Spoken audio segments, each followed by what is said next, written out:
इस कहानी का शीर्षक है रिश्तों की मिठास की खुशबू। शाम होते ही सोसाइटी में लोगों की चहल पहल दिखाई देने लगती। बच्चे बगीचे और मैदान घेर लेते और बुजुर्ग बेंच पर बैठकर धीरे धीरे बातों में समय बिताने लगते। महिलाएं शाम की सैर करते करते अपनी सहेलियों से मन की बातें कर जी हल्का कर लेती। ऐसी ही एक शाम में अलका ने अपनी नई बनी सहेली प्रीति से कहा, यार मैं कल से नहीं आ पाऊंगी। प्रीति की चाल धीमी हो गई और उसने झट से पूछा, अरे ऐसा भी क्या हो गया?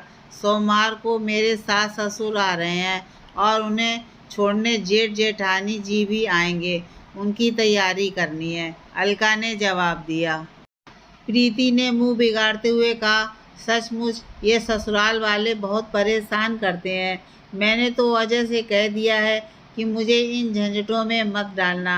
मैं तो बड़े परिवार में एडजस्ट ही ना कर सकूं।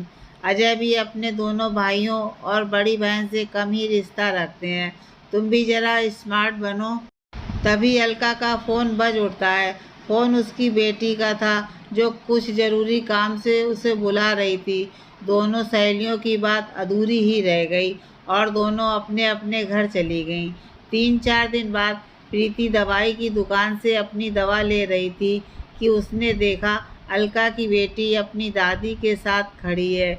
अरे पीहू, तुम मम्मी घर पर हैं क्या?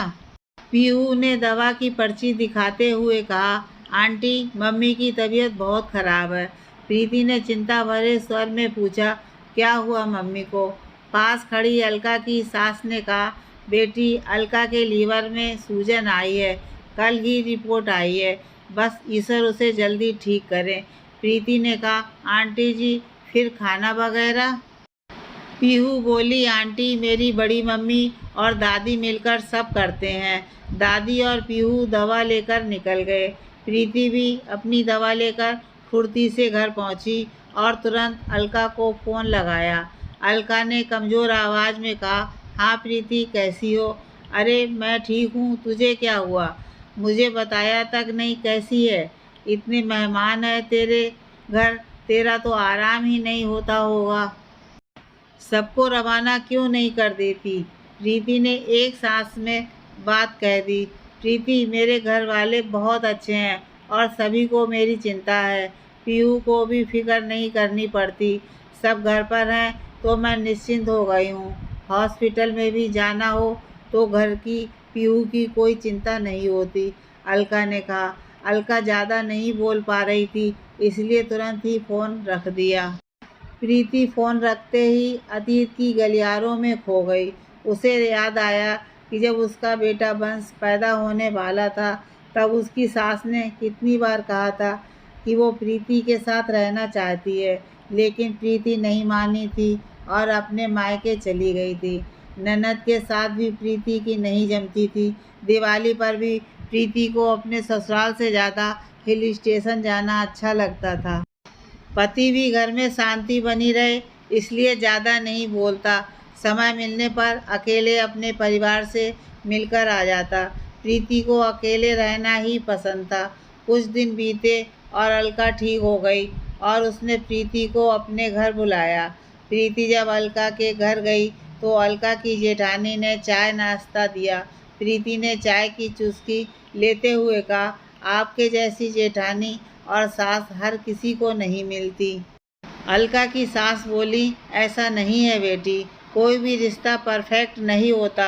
हमारी भी तू मैं हो जाती है, लेकिन फिर एडजस्ट कर लेते हैं। रिश्ते तो ऐसे ही होते हैं, निभाने की इच्छा दोनों तरफ से होनी चाहिए।